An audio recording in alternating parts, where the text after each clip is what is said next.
Raman was one of those spunky, arrogant, and lazy boys in the school. He was an arrogant brat. Raman's father got him enrolled in the school.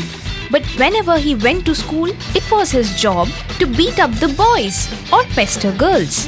One day, a girl went to complain to the principal. Sir, today again Raman plagued us girls by blocking our way. Principal rings the bell, and as soon as Peon enters the room, Naresh, call Raman here right now. Peon leaves the room and goes to call Raman. Now as Raman enters the principal's office, Sir, did you call me? when all the girls who were complaining about Raman were gathered there, Raman scowled at them furiously, followed by Principal Sir. Raman, what are you doing here? We get your complaint on regular basis. I'm going to kick you out of the school if this keeps happening. Raman became even more enraged, storming out of the office and waiting for all the girls to come. When the girls step out of the room after thanking Principal, Raman says, I see you all have complained about me to the principal. You all have made a grave mistake. You are foolish to pick up a fight with me. Don't forget what I can do. all of the girls left after listening to Raman. Raman too storms out of the school, flushed with rage. Even in the village, he was known to harass people. He constantly took someone's chicken, sometimes a goat, and on other times, he and his friend Mir knocked on people's door late at night. Then, all of a sudden, everyone became agitated and came to Raman's house. So the villagers complained to Raman's father. Suresh, your kid Raman is worsening day by day.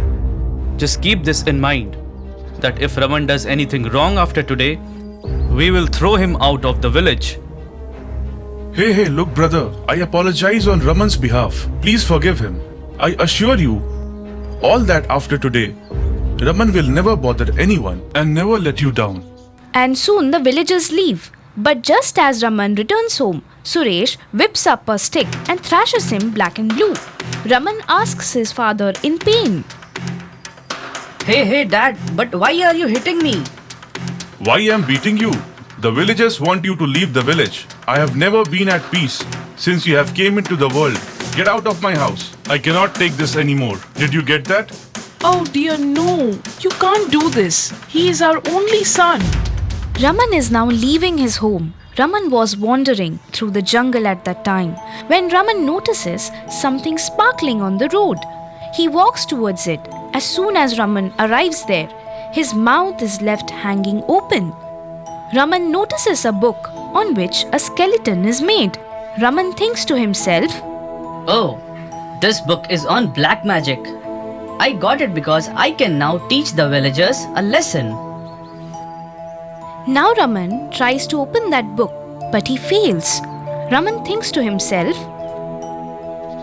I'm not sure how it would open. Raman is so focused on the book that the wind picks up speed and suddenly there is dead silence. Raman begins to look around in horror. He couldn't understand anything, but he stood there looking at the book every now and then, till the sound of screaming became more clear. Raman puts his hands over his ears after hearing screaming, and as the book falls from his grasp and turns automatically, Raman smiles. And then in his head he thought, I'm going to teach everyone a lesson. Raman takes up the book in his hand and began flipping through the pages, where he discovers the mantra. He begins reciting the mantra. The voice became stronger as Raman began chanting it. Raman's blood ran cold when a terrifying ghoul emerged immediately right in front of him. Finally, that ghoul questioned him. Ha ha ha ha! I am finally free, and it's all thanks to you, Raman. You have unleashed me and welcomed me to possess your body, now and forever, with the mantra. Ha ha ha ha ha! Raman's heart was in his mouth as the ghoul entered his body. Raman, who was possessed, began walking towards the village. So cows, bulls, chickens and goats began yelling out loudly in the village, and all the villagers awakened and came down to see what was going on. Outside, the wind was howling, and Raman was walking towards the village with a different voice. When a village wrestler saw him, he approached him. Raman, you bothering the villagers once again? Wait, I'll show you right off the bat. Wait, I'll show you who I am. When the wrestler ran towards Raman, Raman, who has been possessed by the ghoul, lifts the wrestler by extending his arm and tosses him away, terrifying everyone. Villagers stood in their cold sweat as they saw this terrifying sight. Nikhil, a bold and educated man, resided in the same village, one who works quietly in any situation. So Nikhil began monitoring Raman, what he was doing, where he was going, and what he was eating. He had been following him silently for 2 days. When he goes to the woods and returns to the village to eat the animal, he only learned from that. Okay, so this is the book of dark magic. Lurks within Raman. His life is etched in that cursed book. In any case, I'll have to destroy that book. Raman will be freed of that ghoul's claws. I'll have to do something. Nikhil was following Raman about all hours of day and night. Everyone was looking for Nikhil to ask him for advice. It was already dawn, and Nikhil arrives in the village to inform everyone. Simultaneously, Nikhil puts a net around the village's big trees so that the ghoul can be captured there. Nikhil goes to the woods and burns that cursed book. Nikhil and the villagers have now trapped Raman in a net. He was desperately trying to get out when Nikhil takes other villagers with him and walks into the wood, coming at the same spot where Raman had found that book. He starts looking around and then he finds that dark magic book in a tree branch. When Nikhil tries to destroy it by putting it out of fire, then Raman or that ghoul appears and began screaming loudly. The villagers were horrified after hearing that scream. But Nikhil immediately and fearlessly burns the cursed book to ashes. Raman is freed from the dark clutches of that ghoul as soon as the book burns to ashes.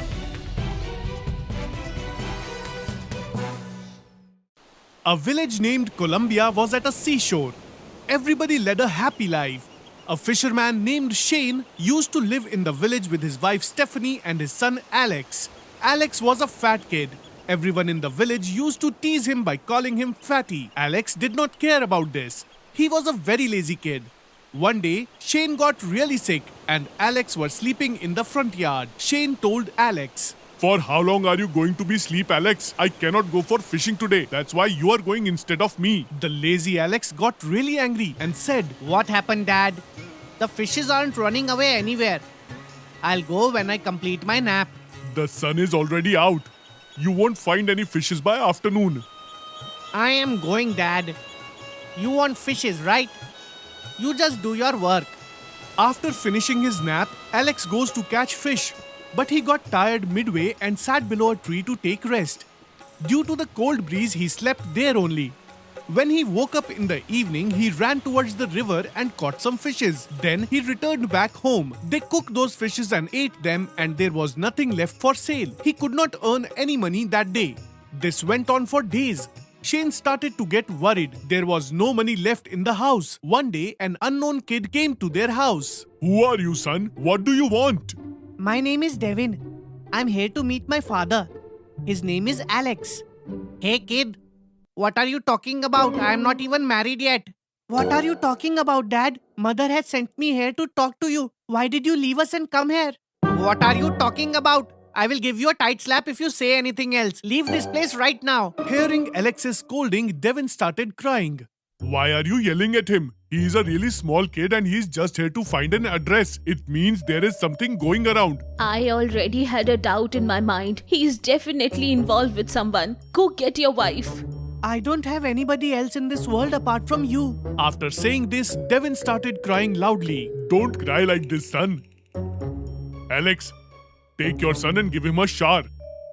Alex couldn't say anything in front of his father and quietly took Devin for shower.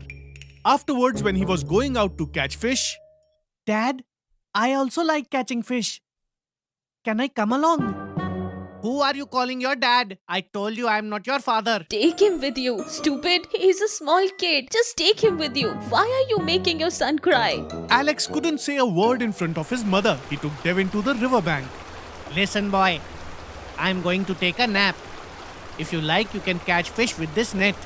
Devin came near the riverbank and started chanting something. Oh, fishes of the river, I praise you. Please present yourself in front of me. Suddenly, the fishes of the river started jumping into his basket. Slowly, both of the baskets were filled with fishes. After Alex woke up from his nap, he was surprised to see both of the baskets full of fishes. See, Dad? I told you I know how to catch fish. Let's sell them and return home. Both of them carry the fishes and go to the market to sell them. They return home after selling the fishes. Grandfather, take all of this money. Father and I got all the fishes and sold them in the market. Oh, my grandson, look how talented you are. God protect you from all evils. He is very lucky for us. Grandmother, will you cook all these fishes for us? Why not, son? Stephanie hugged Devin with all her love. Now Devin and Alex went to the riverbank daily to catch fish. Alex used to sleep all the time and Devin used to catch all the fishes with his magical chant. This went on for days. One day, Alex thought, how is he catching all these fishes daily? It surprises me. Let's see what he actually does. One day, Alex faked his nap and caught Devin using the magical chant. He was surprised looking at it. Are you some sort of a magician, son? Who are you? Don't hurt me, I'm begging you. Hey, Dad, are you kidding? I'm not a magician. My grandfather taught me this chant. Wait, let me teach this to you. After this, Devin taught Alex the magical chant. Then Alex read the chant. Oh, fishes of the river, I praise you. Please present yourself in front of me. Suddenly, all the fishes of the river started jumping into the basket. Alex got really happy with it. Days were passed just like this. A man and a woman came to Alex's home. Mom! Devin happily hugged mother. Looking at this, the whole family was shocked. Forgive me, Alex. Actually, I am also Alex and Devin is my son. Actually, I secretly married Devin's mother and needed time for my family to accept her. I got a job in a foreign country and had to immediately leave for it. My family has suffered a lot. He returned and was really so worried that he couldn't meet Devin. We went out and found out that Carrera 43A Street was in the nearby village as well. Devin came here by mistake. All this problem was due to the fact that both of you had the same name. Forgive me. Devin must have caused a lot of trouble for you. Please forgive me. Devin left with his original parents and Alex started catching fish with Devin's magical chant. Started earning really good money and lived happily ever after with his family. In a village called Jelena, a man named Simon used to sell sugarcane juice. His juice was very delicious, and so a lot of people gathered at his place often. His friend Richard used to live in the same village. Richard was looking for a job in the village. He saw that Simon's business was running well, and so he thought, why don't I start the same business? My business will also run well. Thinking this, Richard opened a shop just in front of Simon's shop. Since his shop was a new one, very few customers came. There are so many customers in his shop and negligible in my shop. This is not done. I will have to do something. One fine day, Richard went to Simon's house. Hey, Simon, how are you doing, bro? I'm fine. But when did you start this business? I thought I need to do something to earn my living. That's why I thought I should start this business. That's good. But this business is also not that easy. Run your business with honesty. You will get a lot of money. Yes, bro. I will also work hard. Saying this, he looks around. Then he saw that there was sugarcanes kept outside Simon's shop. One idea clicked his mind. Next morning, Richard gets up early and sprinkles some medicine on Simon's sugarcanes. Now see my master stroke. Saying this, he goes to his shop. After some time, customers starts gathering in Simon's shop. Simon makes sugarcane juice and distributes it to the customers. But people find the taste of the juice not that good. Hey Simon bro, what have you added to this juice? Its taste is different. Nothing, my brother. I have made it just as do I always. The taste of the sugarcane juice changed because of that medicine. And now all the customers turned to Richard's shop. Slowly, very few customers were left in Simon's shop and he started worrying. I make such a nice juice. Even then, customers have stopped coming to my shop. Before Richard came here, my business was running smoothly. But after he has come, it seems that my business is closed. Simon starts thinking. Then he gets an idea. The next day, he visits Richard's shop in disguise and tastes the sugarcane juice there. And then finds that there is water mixed in juice. Even then, people come here. Simon tells some of the people this fact, and slowly this spreads among all the people. Suddenly, Richard's customer reduced to few. How come the crowd is not in my shop? What did Simon do? Thinking this, he goes to Simon's shop to check, and he sees that there is a board in front of Simon's shop, which says sugarcane juice in just ₹10 without mixing water. Richard gets shocked seeing this. He feels jealous of Simon and makes his plan. This time, Richard engages one more man in his plan. Robin, you have to do a very important work for me. Will you be able to do? Yes, sir, I do. Tonight you have to go to Simon's shop and steal his sugarcane juice maker and bring it to me. Yes, sir. I'll do that in no time.